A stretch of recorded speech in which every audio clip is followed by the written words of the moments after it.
원래 진충진은 화만자를 문 밖으로 내보낸 이후 석방주에게 해약을 주십사 하는 청을 드리도록 부탁했던 것이다.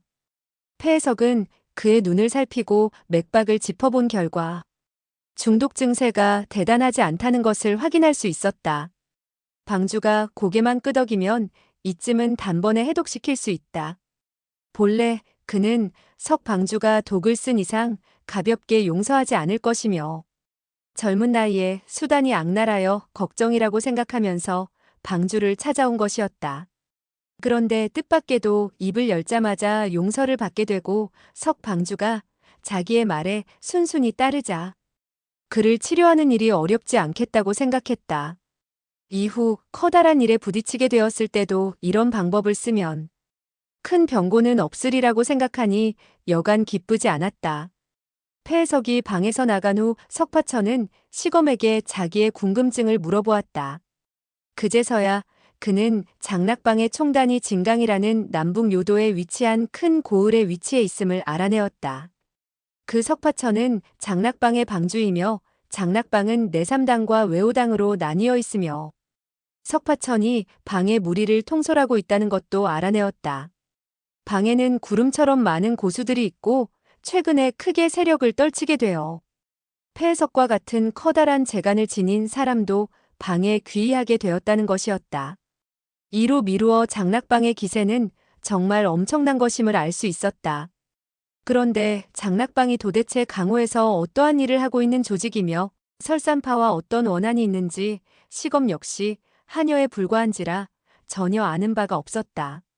석파천은 이때 반쯤 이해를 하게 되었으나 매우 애매한 상태였다. 그의 사람됨이 총명하기는 했으나 세상 일을 알고 있는 것이 너무나 적어 중간에 여러 가지 관건과 경위를 연관시켜 생각할 수가 없었다.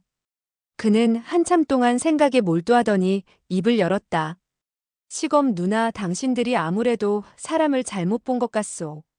나 역시 꿈을 꾸고 있는 것은 아님이 틀림없소. 그는 신중한 어조로 다시 말했다. 그 석방주라는 사람은 틀림없이 따로 있을 것이요.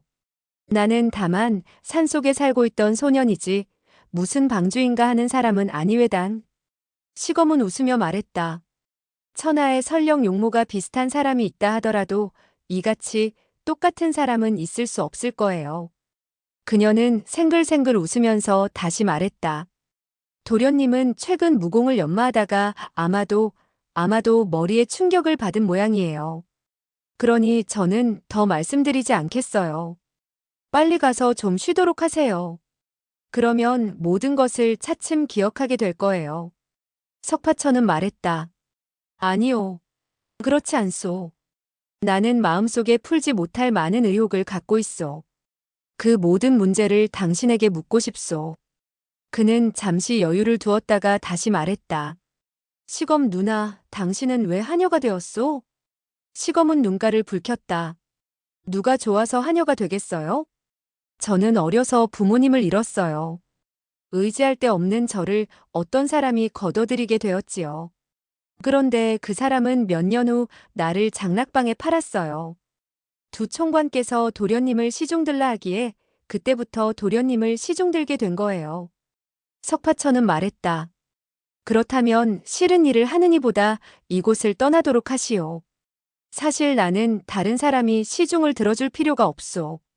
무슨 일이든지 내 스스로 할 수 있으니까 말이오. 시검은 다급해져서 말했다. 나는 사고무친한 몸이에요. 그런데 어디로 가란 거예요? 두 총관께서는 방주님이 저의 시중을 마다하신다는 사실을 아신다면 틀림없이 제가 성의를 다하지 않았다고 인정하시고 저를 때려 죽이고 말 거예요. 석파천은 말했다. 내가 그들께 당신을 해치지 않도록 부탁하겠소. 시검은 침울하게 말했다. 역시 방주님은 병이 완쾌되시지 않았어요. 이 같은 상황 하에서 저는 떠날 수가 없어요. 그녀는 한숨을 내쉬며 다시 말을 이었다. 방주님이 저를 업신여기고 괴롭히지만 않는다면 즐거이 방주님의 시중을 들겠어요. 석파천은 말했다. 떠나기 싫다니 나는 더 바랄 나위가 없소. 사실 나는 마음속으로 당신이 떠나지 않기를 바라고 있다오.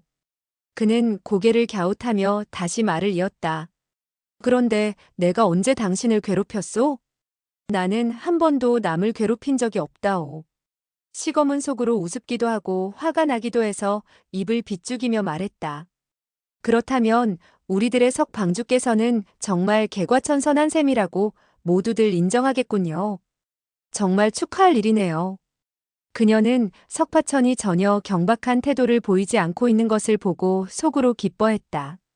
물론 그녀는 10중 8구 석방주가 일시 기분이 좋아 그렇게 해 보이는 것이라고 생각했지만 마음속으로 받은 느낌은 결코 나쁜 것이 아니었다. 석파천은 이때 생각에 잠겨 있었다. 그 석방주라는 사람은 매우 흉악했던 모양이다. 사람들 마구 죽이고 괴롭히는 것을 좋아하기 때문에 모든 사람들은 그를 두려워하고 있다. 더군다나 그는 남의 철을 빼앗기까지 하였다고 하지 않던가. 도대체 무엇 때문에 빼앗은 것인지 모르겠구나. 밥을 짓고 옷을 빨라고 그런 것일까? 그는 그와 같이 포악한 방주와 나중에 맞부딪히게 된다면 자기가 어떻게 해야 할 것인지 걱정이 되기도 했다. 따라서 그는 폐해석에게 내일 장락방의 고수들에게 사람을 잘못 보았다는 사실을 털어놓아야겠다고 작정을 했다. 반면 그는 자기가 방주가 되고 다른 사람들이 모두 자기의 말을 듣는 것도 꽤 재미있는 일이라고도 느꼈다. 그러니까 그는 한편으론 다른 사람으로 가장하는 것이 재미있기도 하지만 진짜 방주가 돌아오게 되었을 때 자기를 발견하고 크게 노할 것이며 어쩌면 자기를 죽일지도 모른다는 생각에 온몸이 떨려오기도 했다.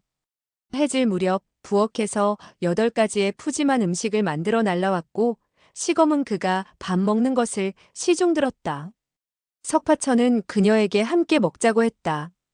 시검은 얼굴을 붉히며 막무가내로 그 말을 듣지 않았다. 석파천은 어쩔 수 없이 혼자 앉아서 음식을 맛있게 먹고 밥도 4그릇이나 먹어치웠다. 저녁밥을 먹은 후 그는 시검과 이런저런 이야기를 주고받았다. 그야말로 그에게 있어서는 모든 일들이 신기하기만 했던 것이다. 그런데 날이 완전히 어두워졌어도 그는 시검을 놓아줄 기미를 보이지 않았다. 시검은 속으로 이 도련님이 또 옛날 버릇이 나와서 불측한 마음을 품은 것이 아닌가 생각하고 재빨리 인사를 한 후 방 밖으로 나가 문을 닫아버리고 말았다. 석파천은 침대 위에 앉아 있었다. 그는 할 일도 없고 해서 좌우에 18개의 목각 인형을 꺼내놓고 다시 그 경맥대로 웅기행공했다. 삼라만상이 잠든 고요한 밤에 갑자기 똑똑똑 하고 창문을 두드리는 소리가 들려왔다. 석파천은 눈을 떴다. 창문이 천천히 열어 젖혀지면서 가늘고 흰 손이 안으로 뻗쳐들어왔다. 그 손은 밖으로 나오라고 손짓하고 있었다. 어렴풋하나마 손목 저쪽에 엷은 녹색 옷의 소매자락이 보였다. 석파천은 마음속으로 짚히는 바가 있었다. 그날 밤 나타난 갸름한 얼굴에 엷은 녹색 옷을 입은 소녀가 머리에 떠오른 것이다. 그는 벌떡 침대에서 내려와 창문 앞으로 달려가서는 불렀다. 누님! 그러자 창밖에서 혀를 끌끌 차는 소리와 더불어 간드러진 음성이 들려왔다. 쳇! 어째서 누님이라고 부르는 거예요? 빨리 나오기나 해요. 석파천은 창문을 밀어붙이고 성큼 뛰어나왔다. 그런데도 눈앞엔 사람의 그림자조차 찾아볼 수가 없었다. 매우 이상하게 생각했을 때 갑자기 눈앞이 캄캄해졌다. 그 누구의 부드럽고 가늘며 따뜻한 손가락이 자기의 두 눈을 덮고 있는 것이 아닌가. 동시에 등 뒤에서 깔깔거리는 웃음소리와 더불어 코에 향긋한 난초와 같은 향기가 풍겨왔다. 석파천은 내심 놀랍기도 기쁘기도 했다. 이 소녀가 자기와 장난을 한다고 생각하니 여간 기쁘지 않았다. 그는 어릴 적에 황량한 산속에서 친구 하나 없이 자라온 터였으며 옆에 있는 것이라고는 아황밖에 없었다. 이때 갑자기 젊은 여인이 자기에게 장난을 걸자 그는 매우 흐뭇해져서 뒤로 손을 돌려 그녀를 껴안으려 했다. 어디 내가 당신을 잡지 못하는가 두고 봅시다. 그가 재빨리 손을 돌렸으나 그 소녀는 미꾸라지보다 더 매끄럽게 빠져나갔다. 손을 뻗친 그 순간 그 소녀는 이미 사라지고 없었다. 다만 꽃나무 덤불 속에서 파란 그림자가 번쩍했을 뿐이다. 석파천은 허공을 더듬자 재빨리 몸을 돌려서 그 녹색이 번쩍이는 곳으로 손을 뻗쳐 잡으려고 했다. 허나 손에 잡히는 것은 장미의 가시였다. 그는 그만 소리를 내질렀다. 아야! 소녀는 앞쪽으로 자색빛 장미나무 덤불 아래에서 고개를 내밀며 나직이 웃었다. 바보!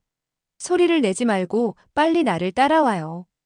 석파천은 그녀가 몸을 움직이는 것을 보고 재빠르게 그녀의 뒤를 따랐다. 소녀는 담장 곁에 이르러 담장 위로 몸을 솟구치려고 했다. 갑자기 어둠 속에서 두 사람이 그 기척을 듣고 달려왔다. 한 사람은 손에 칼을 들고 있었고 또 한 사람은 두 자루의 조그만 도끼를 들고 있었다.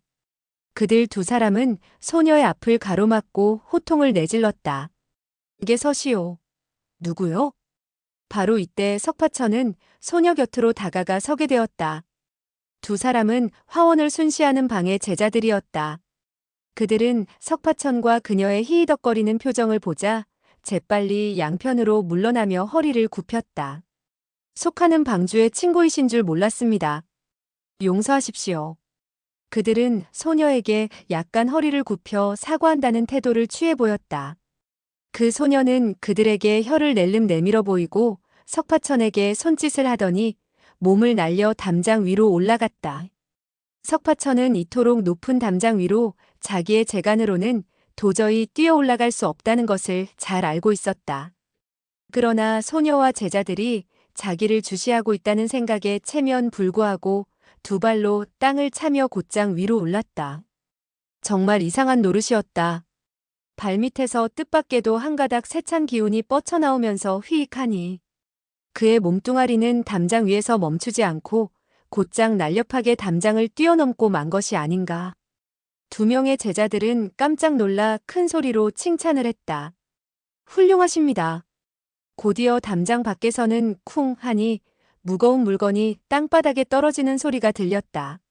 원래 석파천은 어떨결에 뛰어 올랐으나 땅바닥에 떨어질 법을 몰라 그만 엉덩방아를 찧은 것이었다. 제자들은 아연해져 서로 쳐다보았다. 그들은 어떻게 된 노릇인지 이해할 수 없었던 것이다. 방주의 경신법이 그토록 신묘한데 그야말로 뒤로 벌렁 낮아빠지는 꼴을 그들로서는 상상도 할 수 없었던 것이다. 담장 위에 서 있던 소녀는 그 같은 광경을 보고 깜짝 놀랐다. 더군다나 그가 쓰러진 후에 한동안 일어나지 못하자 재빨리 몸을 날려 담장에서 뛰어내려서 석파천을 부축하며 부드러운 어조로 말했다. 천오라버니, 어떻게 된 거예요? 병이 아직 다 낫지 않은 모양인데 억지로 기운을 쓸 건 없어요. 그러면서 그녀는 손을 그의 겨드랑이에 집어넣고 그를 부축해서 일으켰다. 석파천은 엉덩이가 여간 아프지 않았으나 소녀의 부축을 받고 겨우 몸을 일으켰다. 이때 소녀가 다시 물었다. 우리들은 역시 그곳으로 가는 것이 좋겠죠? 아프지 않으세요? 걸음을 옮길 수 있겠어요? 석파천은 내공이 심오했다.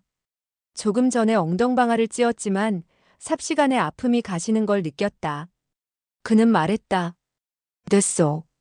이제 아프지 않소. 물론 걸어갈 수도 있소. 소녀는 그의 오른손을 잡고 물었다.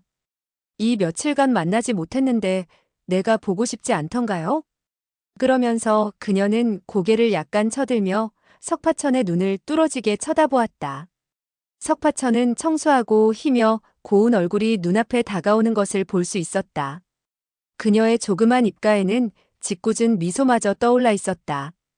달빛이 그녀의 맑은 눈동자에 비치자 그녀의 눈동자는 마치 두 개의 밝은 별처럼 빛을 반짝였다. 거기다가 그의 코에는 소녀 특유의 향기가 풍겨오고 있어서 그의 가슴이 갑자기 울렁이는 것처럼 야릇해졌다.